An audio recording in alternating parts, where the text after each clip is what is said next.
On the Paper Talk today, we'll be talking about potential loanees going out on loan. A couple of youngsters who are getting a lot of interest from across Europe that also could be something happening with Christen Eriksen. He might have a serious injury or an injury that keeps him out for a little while. So will United bring someone in? Let's find out. Quite a few stories to get through, obviously. Transfer deadline day is looming. Tomorrow evening is deadline day. Well, tomorrow is deadline day. Tomorrow evening is the cut-off point. I think it's about 11 p.m. So if Manchester United are going to do any business, outgoings or incomings, it needs to be done by then. We'll start with the outgoings, then we'll move on to potential incomings. There's a story here on Sky Sports, I should say, Sky Sports News. Our mate Dharmesh Seth, who's been on the channel a few times, doing his bit of his news roundup. He says that Man United are awaiting suitable loan offers for Elanga and Palestre. So Anthony Elanga and Facundo Palestre could be on their way. Facundo Palestre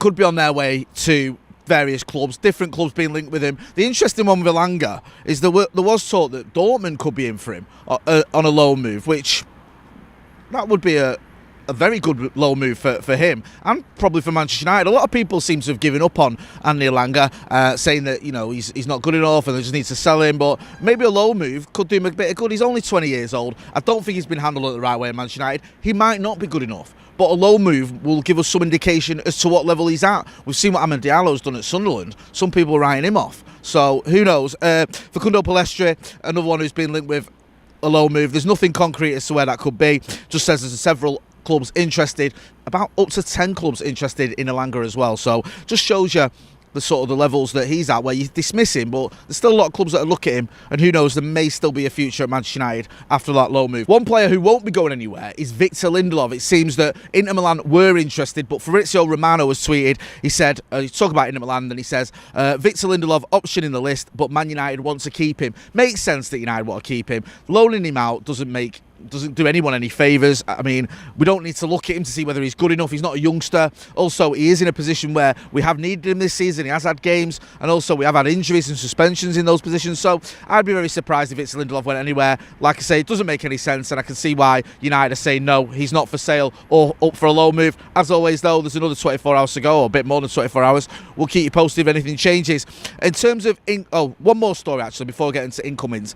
This is in the Daily Mail, and it's just saying that the Glazers are more likely to sell Man United than bringing in investors. It looks like a sale is what's going to happen. There was talk that maybe there was going to be some shenanigans with the Glazer family. They were going to say, actually, we're not going to sell. We just want some more investment. Apparently, according to Daily Mail, that's not the case. It is going to be a sale. And we know that Sir Jim Ratcliffe is interested. He's sort of announced that he's going to make a bid for his company, Ineos. So we'll wait and see who joins him in terms of buying or attempting to buy Manchester United Football Club. Now, incomings. It seems like we're going to have to wait and see what happens with Christen Eriksen, because Christen Eriksen picked up an injury during Manchester United's 3-1 win over Reading in the FA Cup over the weekend. Don't know how serious that is. According to the Express, United are going to have a look at that before they make a decision to see how sort of serious that is and whether to bring in another midfielder. Now, one midfielder who has been linked with us is Yuri Tielemans. Now, we know that he's out of contract, I think, next season. There was talk of Manchester United being in for him over the last couple of years. He's been linked with us. There was talk a couple of seasons ago, or a couple of summers ago, of us making a 50-60 million pound bid maybe. That didn't materialise. He's not having a happy time of it at the King Power. Out of contract soon. Isn't playing every week as well like he used to. Could he be an option? According to the Express, United are looking at him. He could be someone that Manchester United go for as a sort of stopgap, because of the injury to Christen Eriksen, because we need midfielders. We need a midfielder anyway. Even with Christen Eriksen fit, we are a little bit short, in my opinion. Get involved in the comments if you disagree. In midfield, we've still got, obviously, McTominay and Fred as backup. We've still got, obviously, Casemiro and Bruno. But with Eriksen out, do we need someone else? I wouldn't be against Tielemans as a short-term option. I'm not a massive fan, but I get it. When you lose a player, you need to get some covering. I just want to see him come in as a long-term option, because I don't think he's good enough. That's my opinion. You may disagree. As I said earlier, let us know what you think in the comments. There's also talk in the Express of maybe us going for Isco, who I think he's out of contract. He was at Sevilla, wasn't he? Not having a good time of it. I don't see that one happening.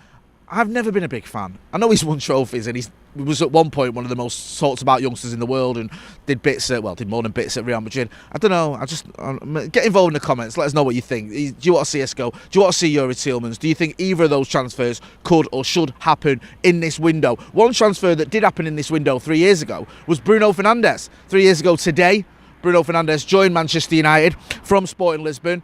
Arguably our best signing post Sir Alex Ferguson. Some would say that's Casemiro, but come on, he's only been here, 5 months, whatever it is.